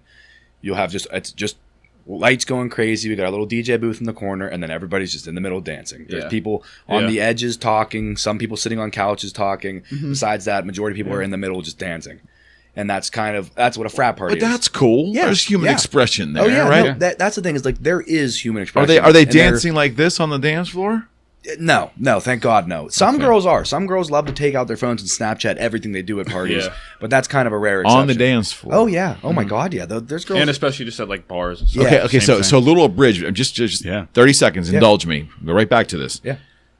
When I was a kid, when I turned 21, if I dare whipped out a fucking camera, especially with a flash in a bar, I would get my ass beat. Oh no, people do it all the time. now. Yeah. The bar was a place where things stayed in the bar. Yeah, exactly. People were Yep. meeting there, legitimately or not legitimately. You never saw people shooting photographs you're right. in a bar. Yep. Ever. Yeah, People right. take pictures all the time. Ever. All Okay, the so time. go ahead. Continue. All the time. So like, not to say that like I forget where we were at, but you go down in a basement. You're like, you'll talk to people and you'll meet girls. Like I've met a bunch of different girls, right? And I go and become friends with them. I think one of the biggest problems. You say become friends. Define that for me. What's Depends. becoming friends with somebody? Like what, are you just virtual friends? Well, that's what I'm saying. So a lot of some situations will be you'll go up to a girl, say she'll be talking to two other girls who you're friends with. You'll meet this girl, and then you'll be like, "Hey, can I have your Snapchat?" That's what it is now. Yeah, that's so what it's, it hey, is. can I have your Snapchat? Yeah, That's what it is. You want to talk Yep, like that totally. is the current age of like asking a girl like for her number or starting to talk and become friends. You ask for their Snapchat, and then the question is, well, the next day, well, do I Snapchat her first, or do I wait for her to Snapchat me? Are we ever going to talk again? Yeah, it's just Yeah. It's like a mystery. You just It's a don't. mystery. You don't know what to do. Honestly. And then what hurts the worst is when you Snapchat first and you don't get anything back, and Yeah. then you're like, well, that's shot. But what if she read it and doesn't say anything back? That's what happens. That's what happens. Yeah, that's what I'm saying. She opens it and doesn't respond, and you're like, well, that's over with. That is the current day. Yeah, like, it you'll is. have those occasional things where it'll be like the girl will come back with you that night, or you'll go up wherever and you'll hang out until like 3 a.m. But a lot of the interactions are, hey, can I get your snap? We'll maybe talk tomorrow. And then it's a 50-50 on whether you do or don't. See, like when we were growing up, it was like if you got someone's number, it was like, do I call them the next day? Do I wait a few days? That's like it similar was to that, always yeah. Not Yeah, me, it's man. just- I it's the same called concept, right yeah. away, and if she don't dig me, I'm on to the next one. It would to me. Yeah. I didn't get a. I just didn't get a like personally. Now, once I got older, when I was at 9th, 10th, 11th grade, even a senior, I still had all that. Once I got out of high school, it was just like there's. This is horrible. This is the dating advice I got from a guy one time, but it honestly set me right. And it sounds degrading, and it wasn't meant to be. He basically said, women, and you can reverse this. Women are like a bus. If one doesn't work out, there'll be another one around the corner in 10 minutes. Yeah. And women can say that about men too. Absolutely, The point yeah. was there's going to be a lot of opportunities if you put yourself out there and and it isn't having balls. It's just it's not don't get personally invested so deeply in an initial contact. yeah. Just move on. Yeah, yes. What I'm waiting for, and this might, sound old of me to say, but I'm waiting to like mature and like get older till I start like really trying to get serious with a girl, because nowadays, like we were saying, girls, I like that actually. I do they're too, yes. so I like that. immature and childish, and I think to myself that I have a rather mature, like social media. You got to text them 1,200 times a day or else they think you're mad at them. Whereas I'm just living my life, doing my things. I'm not on my phone at all times. Yeah. That's ruined that aspect of it. Yeah. And then they get mad so easily, and you got all these little things, and it's just the immaturity level. I would rather just be grown adults. We all have our own lives. We're working jobs. Yeah. And then you'll find the right person, not trying to find some girl at a college party. I think that is a baked-in benefit for the way I look at life. So I had Austin when I was 35 years old when he was born. I was 34, almost 35 years old, and his mother was 33. Now, granted, I'm not saying everybody should wait that long. I'm just saying that I didn't have the maturity. I will tell you, I've told this a million times. In my 20s, I did not have the maturity to have a child. I felt pressure because in my generation, people were getting married at 19, 18, 22, 23, 24. I wanted to wait because I knew I wasn't sowing my wild oats. I did a little bit of that too. But ultimately, I just was me. I was just so effing selfish. Yeah. And I knew when I met his mother that, it's the right time, it's the right person. I need to stabilize my life some. I think my point is, you let somebody else tell you it's the right time. Don't look for other people because you feel it's the right time. Does that make any sense? So if this whole environment is actually pushing you to a later date for marriage, I don't necessarily think that's a bad thing. No, I always say, if I look back at life and just men, and I'm speaking men because there's 4 of us here, I don't think men are mentally mature enough to be married until you're early to mid 30s. I just don't think you're mentally mature enough, because in your 20s, like I got married at 29, I didn't even know who I was. Like, you don't figure out who you are as a man until, I believe, your mid-30s. And and when you figure that out, that's when you understand what's important, what's not important, what to focus on in life, and what not to focus on. In your 20s, like I look back at my 20s, like I had you at 24, just graduated law school, like just trying to figure out who I was as a man and as a father and as a lawyer. And it's a lot to deal with. And I think, when you get into relationships, and even now, because society is so different, there's so much more information, and things happen so much faster. I don't think men I think we mature later than women anyways. I think it's just women are way more mature than men in a lot of instances. I don't know if that still holds true with this new society. I'm using a generalization. Yeah, right? I don't know, but I'm just saying, I honestly don't know if that still holds true. Maybe it's not, but I think for a man, I don't believe you really figure out who you are until you have a 3 in your age. That I believe. Like, and once you hit 40, like, to me, like, 40s are really when you're like, I know exactly who I am. Yeah. Like, there's no question anymore. And I think to try and you're right, like the relationship will find you when it's the right one. Yeah. And just keep living your hot boy summer, man. Yeah, I feel it. I had to throw it in there, man. I had to. Yeah, like that whole talk about dating. Like, I'm not looking to date. Sure, I'll talk to girls. Yeah, okay, you might make out with one night, but you're not gonna have that emotional connection, and I don't want that because it's college. And I want to be able to hang with my friends whenever I want, because I want to take advantage of the fact that I'm with them for 2 more years. I have the rest of my life to be married and stay with one girl. I might not have my friends for the rest of my life. Yeah, I got a year left too. Yeah, exactly. Yeah.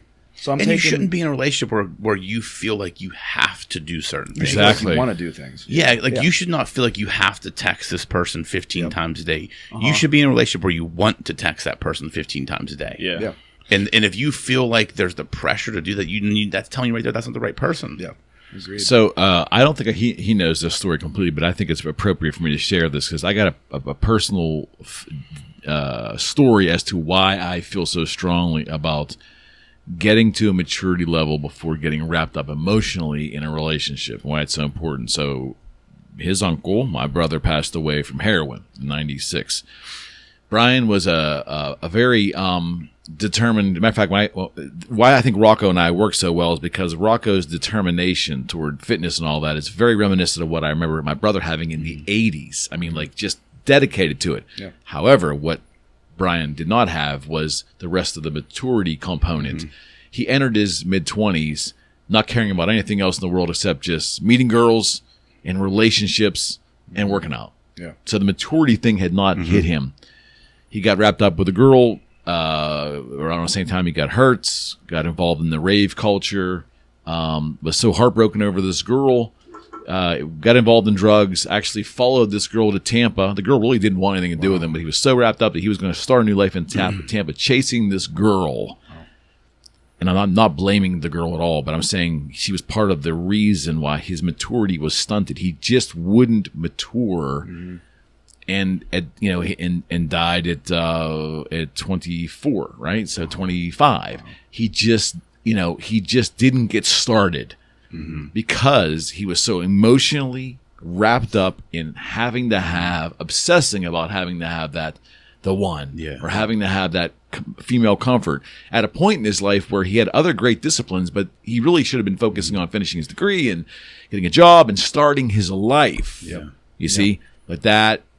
Whatever, and then maybe it was just the way he was wired, but I just think that lack of maturity emotionally and structure in his life kind of sent him down a bad path. And had he had a little more maturity, if he could have taken that discipline for working out and being Mr. Pittsburgh and all that and translated that into career and the rest of it, he would have had enough self-confidence to probably be patient enough to wait for the right relationship, not chase in desperation the emotional. He was emotionally weak in that regard. It didn't serve him well in that circumstance. So selfishly for me, when I see my son, pragmatically looking at dating and getting through college and all that, I'm actually okay with it. I don't like the whole culture of this. But my biggest fear was that my and they're still young, but they would get wrapped up in a relationship and kids at a very young age because it's okay. Yeah, sure. It's just a path, but I think it makes life a little harder. Oh yeah. When you have children and a deep, serious relationship in your early 20s. Yeah. Yeah, but you're not mature. That's my issue. I believe, and almost all of my friends agree, that I don't think it's possible, and I give a lot of credit to the people who come out of college or go through high school and have this girlfriend all the way through and they make it through. I don't see it possible, unless she's that one. Like, unless you find somebody you work so well with where you have the same goals, you're going to find, that you're going to find that person to get through college and get through high school and make it into your early 20s. Because the second I graduate college, I could go move to Florida to get a job, right? And then the girlfriend might stay in Pittsburgh. Yeah. You're wasting all these years and all this time for somebody that then you might end up being heartbroken that you got to split up with, but you have to, because you have to go figure out your life. You have to get a job. You have to figure out what you want to do in life. And unless, like we said, she's a unicorn, I don't think it's possible. I really don't believe it's possible. Yeah, I agree with that for sure. Really? Yeah, it's just probably not smart. Yeah. Like, why even put yourself through that if in the Exactly. end you're going to be moving somewhere else or she's going to be moving somewhere else? There's too much in life to figure out right now. Like we're at like our peak of growing and figuring things out, and then having somebody just kind of, that you then have to handle somebody else's entire other life, right? Yeah. Like you have to be there for them through everything. You got to figure out life together, but that's kind of hard when you're both at such critical points. Yeah. Yeah. And I think too, like, you're not you don't know who you are, and you change as a person, right? You change as a man, and I think your 20s are this transition period where just all these things go through your head, and you look at the world so different in all these different respects. And I think, and I mean, that's me just in general. Like, I'm constantly growing. I'm 44. Like, I'm always looking at how do I better myself? How do I, so it's hard. I couldn't imagine, like, the girl, my high school sweetheart, like, we're still friends to this day, but our paths have just diverged. Like, I couldn't imagine staying with her and marrying her. We dated in college for a little bit. I couldn't imagine that. And I know a few people in my life that have married their high school sweethearts, and they're my age, and I think they have a good life they put together out of necessity, not out of pure love and passion. Like, it's like, okay, we made it to this point, we've invested all these years, like, let's just do what we got to do to make it work. And there's and you can see I don't want to say an empty shell, but it's a good business partnership. It's not a marriage. Well, you haven't. If you choose your mate when you're 18, you haven't lived yet. Right. And I would make the argument Right. by the time you're 30, 33, you're starting to live. Your 20s are what they are, and that's what's different about society. Because I will tell you that you were expected, and even the generation before me, the generation coming out of the 50s and 60s, these kids were going to war, which we still kind of do, but going to war at 18, 19, marrying at 20, having 3 kids by the time they're 24, and their grandparents by the time they're 35. So everything gets accelerated, and again, that's a way, it's a path. I'm not saying it's bad or good. Mm-hmm. I think it's difficult. Yeah. I think it is difficult. Well, I feel like, I know I was young, but I was in a relationship in high school from I was 16 to 20. Yeah. We broke up last year. So I wasted my junior and senior year of high school. And then my freshman. I hope she doesn't listen to this. I wasted. Okay, I didn't waste. That's not what I meant at all. But totally in terms of that's a harsh word, man. Yeah. Let's hope she doesn't listen, because I didn't mean it that way. But those years of figuring my life out and meeting new people and branching out was gone because of that relationship. Yeah. And so then once I got out of it and I was in college, and not because of her or because of the relationship, but it was great. It just didn't work in college. Once I got out, it was like an entirely new world. Mm-hmm. I had way more free time. I didn't have all this worry. There was a lot of stress off my shoulders. I got to meet all these new girls, got to make all these new friends, different friend groups. Life was just smoother and easier. And I was like, this is better. I'll find the one eventually, but I've been enjoying the single life. I love it, man. Yeah. Yeah, you feel the same way? No, I definitely feel the same way. Yeah. So much more freedom. Yeah. Do whatever you want. Yep.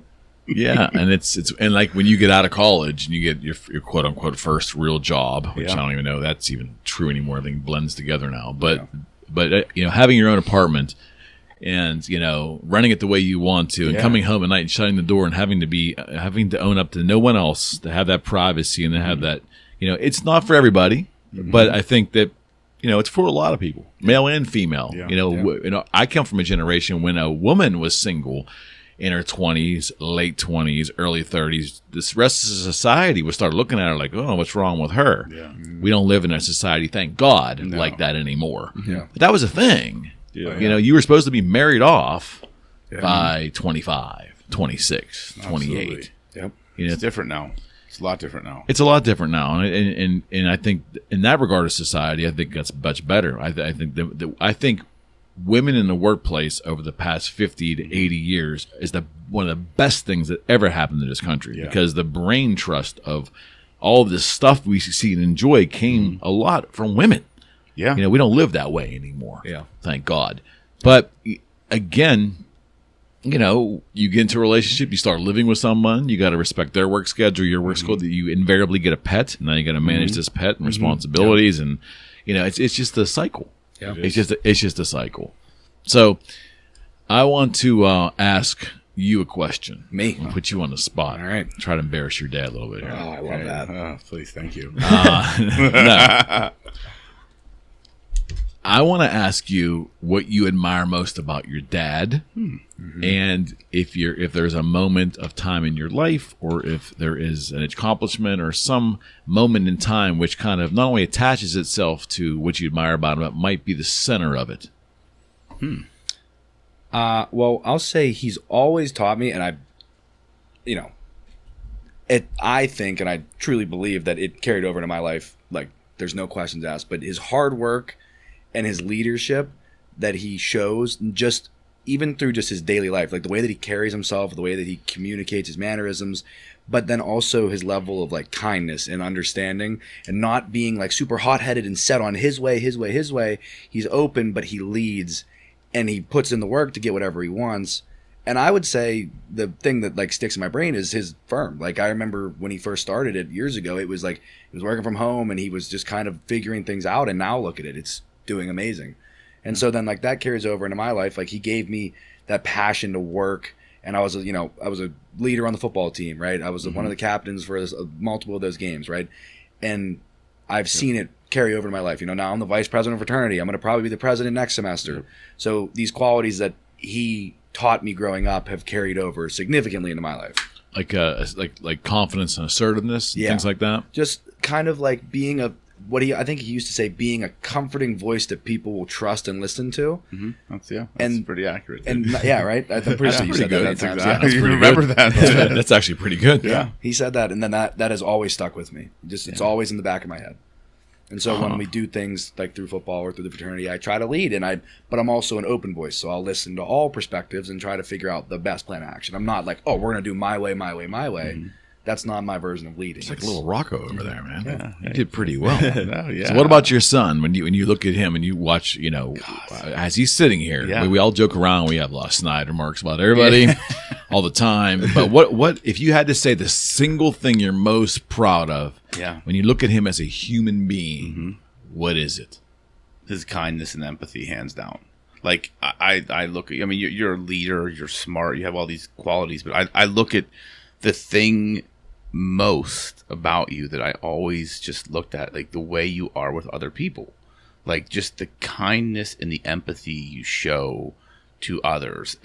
That's what I admire most, because that's something it's part of it's innate, right? It's a quality you have, but you also, I feel like you observe the world a certain way, and you understand human beings in a way that is well beyond your years. And I'll give you an example. That one time you called the office and you were asking about how to handle that situation with the one fraternity brother you had, right? Oh, yeah. I had you on speakerphone, and Matt was in the office with me. And when we got off the phone, he even made the statement. He's like, wow, he's like, that was such a mature conversation for someone in his position to just look at the world as how this would impact this individual and how that individual would feel about it. And like, that was one of those moments that just hit me. It's like, he gets it. Like, he gets empathy. He gets that it's not about just pushing something on. It's how is this going to make this person feel, and how is it going to impact, even though there's a thing we have to do, but how I have to look at it from the other perspective. And that's what I always admired most about you. Just, I mean, the way you are with the girls, the way you are with people, just, you're a kind individual. Like, I've never seen you act like an asshole to anybody. And that's, and I mean, there's so many other qualities about you that I look at, but that, if I had to pick him, you said me pick one as a human being, like, that's it. It's just that kindness and empathy and the way you actually look at the world and actually care about other people. And for a 20-year-old, like, I didn't give a shit about people when I was 20. Like, I was very self-centered. And to see you have this quality that I wish I would have had at your age it makes me very proud as a dad. I mean, it really does. Thanks, bro. Of course, man. Well, let's flip the questions over to you guys. Same questions. Oh, yeah. What do you admire most about your dad? I'd probably say 2 words: desire, and probably like adaptability and drive. Love it. Yeah. Just because he doesn't work in the corporate world. Yeah. He's done whatever he's wanted to do his whole life. Yeah. Tried that corporate stuff, but yeah, you never know what you're gonna get the same. Yeah. It's different every other day. Like, he wasn't in the office all the time, so I was able to spend so much time with him just because I didn't have to like live that kind of like structured life when I was with him. It was always just a wild card. What are we gonna be doing today? Yeah. How many baseballs are we going to be hitting today? Yeah. Like, just picking up from school and kind of go get a bunch of toys and stuff and just hang out. Like, it was just cool. Like, I don't think a lot of kids my age had that experience, and they weren't able to really kind of live that life. And I kind of think that's kind of cool to me and what's different about me. Yeah, that's and awesome. Just he's been able to adapt to whatever situations happen in his life. Like, just from getting divorced with my mom. I mean, it's hard. What do you? It's just a hard situation, and you kind of just have to figure things out on your own for a period of time, and just like just being here and stuff. And it's just finding different situations that he's been through, and just kind of made the best out of it that he possibly could have. Yeah, I really admire that. Yeah, probably most. Yeah. What about you? I'm trying, man. I'm trying to hold it together. Come on, man. It's. Whew. I've never had a problem talking with my son ever. When he was very young, when he got a little older, when he finally was in his teens, and I knew that his understanding capacity was greater. Yeah, I would share with him things in my life and fears that I had and struggles, appropriately share them. Sure. Yeah. And I never had any fear that I was doing the wrong thing or giving him too much or whatever, because he was such a kind person. And I always knew in some weird kind of way my son had my back. Yeah. I mean, I feel that now more than ever. Absolutely. Yeah. I always felt like that getting divorced when my children were very young, I wore a lot of guilt. And neither one of my two children ever made me feel ever like, even if they were mad, which they could have been at periods of times, ever made me feel like I was less than their father, or like a part-time dad, or I always felt like I was in there. And Diana, to her credit, always did her best to make me feel an equal parent, which helped. Yeah. But I just never had any reservations of sharing my feelings appropriately with my child his entire life. And I only could get there because of the way he was wired inside. As you said about Gabe. Yeah. Extremely kind. Yeah. Yep. We'll watch him interact with other people, watch him be respectful. Yeah. And I think that he just has a default mechanism of kindness. Yeah. And way more than me. Yeah. Much better human being than me. Yeah. Not a selfish human being. So a lot of my lesser good traits never seemed to, to kind of rub off on him. He was just a better quality human. And his little sister growing up right behind him, I mean, it's the same thing. I really think that my kids, both of them represent what's the best of what's in me. Yeah. And they do not represent the worst in me. I don't see that. Yeah. They've never shown me in any inkling. I mean, when I tell people that I never yelled at my child, they laugh. It's impossible. Yeah. I think the only time I really got close to yelling at both of them together, we were driving to Hershey Park, and they were in the back of my FJ, and they were singing some ridiculous song, and they wouldn't quit singing it, and it was for hours. And I think I'd lean back and I said, "Will you please quit singing that song?" But that little funny moment, I don't ever remember raising my voice until he got his first car. Yeah. We had a little argument over that, which was completely my fault. But I'm saying that's a rarity. Yeah. When you're that close with your child, I think that you don't remember ever disciplining them. Yeah. I've been very, very fortunate in that regard. And I think it's all based around how he's wired as kindness. He represents the best of me, but he does not represent the worst of me. Yeah, and I don't know how that happened. I don't deserve it. And I've said it. I said it before that I don't deserve the two children that I have. Yeah. And sorry, but no, man. I'm very life has not always been easy because of the things he said. I've made a lot of changes in my life and different places. I mean, this building we're in was my apartment and my office. I was literally broke and had to refigure out the rest part of my life and hide that insecurity from my family. Yeah. And we did it. We got through it, and my kids never gave a shit about what I had, didn't have, what we were going to do. As long as we were hanging out and having fun, that's all they cared about. That's it. And that, I think, is a long way of saying it, just based on kindness. Yeah. That's the strongest attribute that he has. Yeah. I love it. There you go. No, Sorry. No. I tried to get through it. No, I tried to get through it. I tried to get through it, man. I but love it. This building we're sitting in is, I had an office here with Boogie Street when I was getting ready to close it the last couple of years, and I went through a second divorce. I had no money, and I literally had to build an apartment in here. Yeah. And I had to let all the people who were important in my life, in my circle, say, "Hey, this is where I'm going to be living for a while." Until I figure it out. Yeah. And it never, it works swimmingly. It never mattered. But it was such a humbling moment. Yeah. We talk about humbling moments. Yeah, absolutely. And you worry about what other people think. Here I was worrying about what other people were going to think, even my kids. Like, they went from a 5-bedroom home in Mount Lebanon to they're seeing their dad live in the back of an office. Yeah. Our kids in school are going to make fun of them if they know their dad's living over here. Yeah. And, it's like the whole thing was such a traumatic experience in my brain. Yeah. As parents, we always, I did the same thing with you. Like, it was, I always worried about things, when you lived in North Hills, and I didn't see them as much as I did because they were just on the other side of the city. It's like I always worried about stuff like that. But to your point, like what you said, like I believe that too. Like you have the best of me, but none of the worst of me. Yeah. And that's all I could hope for as a dad. Exactly. Like that's all I can hope for is that you just take my good qualities and run with them, and then all the shitty parts of me, you just they're there. Yeah, they're there. They're there. We're all flawed, but it's like I look at that and I remember, there were so many moments, but like that one. I don't know if you remember. I picked you up that one time. You were getting ice cream with girls or something. I can't remember. But you were like getting it handles, and I made a joke. I'm like, "Oh, did you pay for them?" And you're like, "Yeah, of course I did. That's what a guy does." And it was just like that moment of like I never told him that's what you do. Yeah. But it's like then I realized in that moment they're observing all the time. Oh yeah. And it was just like, then I knew, like, in that moment, like, how important everything I did mattered. Yeah. And, like, even like that thing you wrote that's on my wall, that speech where you talked about when Nunn passed. Yeah.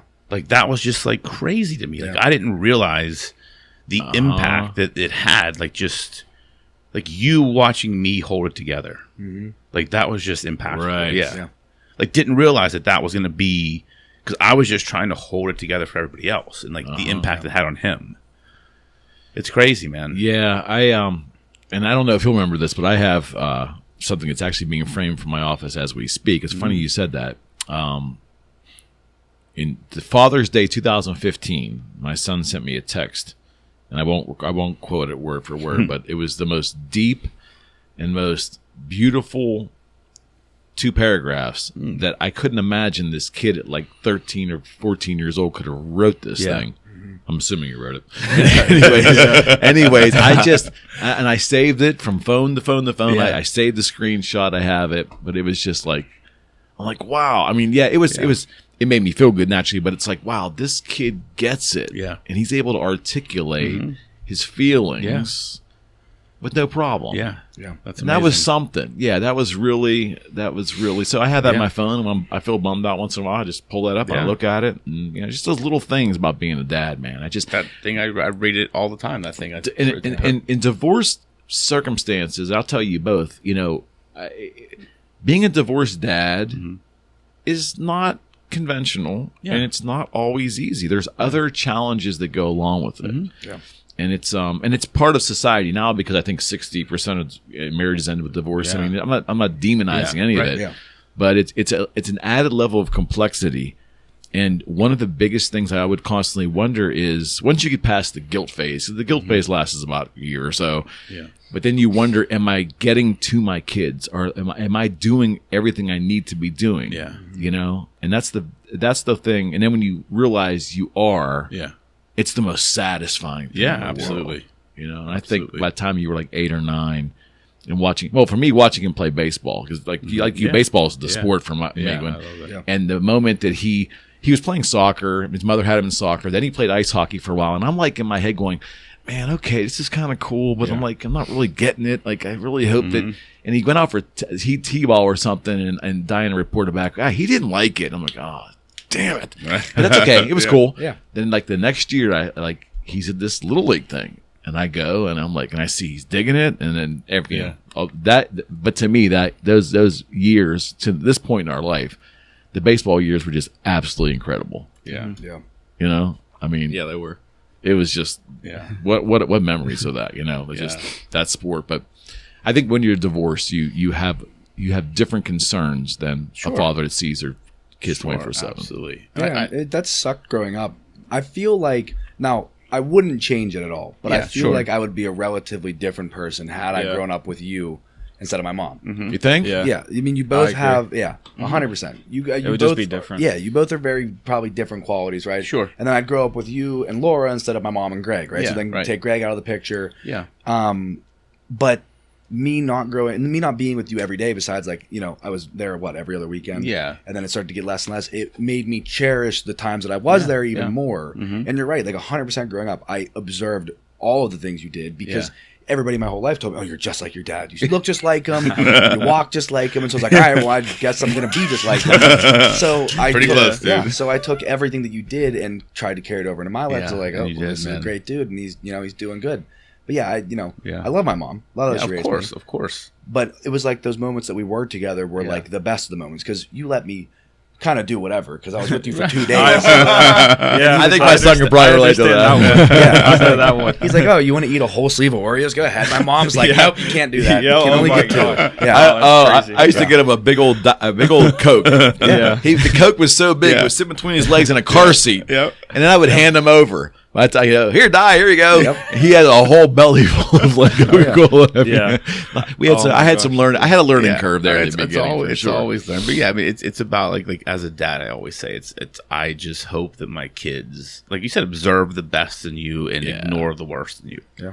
And I truly feel like just when I watch you around your friends and like just the leadership qualities you have and how they look to you as that person, like I feel like the times I've been around you and your friends, like your friend, like I feel like it's a lot how people look to me. Like, not that I don't have to say I'm the leader. It's like people will look to me for the answer. Of course. And I feel like they do the same thing with you. They look to you like, okay, well, how do we solve this? Like, let's ask you Not first. to sound like egotistical or whatever, but like my friends, if I don't plan something, we don't do anything. Yeah, they don't do that's- anything. yeah, that Nothing was- happens. yes, that If I'm was- not that the was- one that goes out and says, this is what we're doing at this That was time, me. I'll pick you guys up here and we're going here, nothing happens. If there's a problem, like if there's an issue within our fraternity or just within our friend group, they come to me. All right, what are we going to do?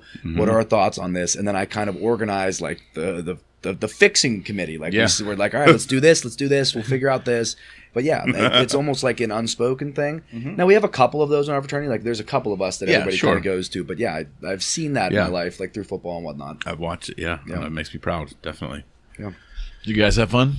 Yeah. Yeah. Good. It was. You guys were naturals, man. Like, holy shit. No, dude. They're like, we're going to have to bring them back I for feel like, for other shows. holy here. shit. That was like, you guys were naturals. This was fun. It was very fun. Yeah, I appreciate both of you being so honest too. Yeah, that absolutely. means a lot. 'Cause my biggest fear was that you two would be, which obviously that didn't happen. No. But I was figuring that you two might be a little bit uptight and not want to, really express yourself. No, I was a little nervous coming in. That's why I asked him yesterday. I was like, do I need to like prep any like questions or anything? But then we just started Oh, talking. the next It one's was going to be the next one. We're going to challenge you on the next one for Yeah. sure. We're going to talk about economic theory. No, we're not. But again, guys, thanks for doing this. Yes, thank you thank guys. It It's personally awesome, means man. a lot. Yeah, I Absolutely. think Rocco and I are pretty damn lucky. Absolutely. I couldn't agree more, man. Yeah. Absolutely. We're lucky kids too. Yeah, we are. All I right. appreciate that. All right, friends. The first ever father-son podcast. Here's a wrap. We're out.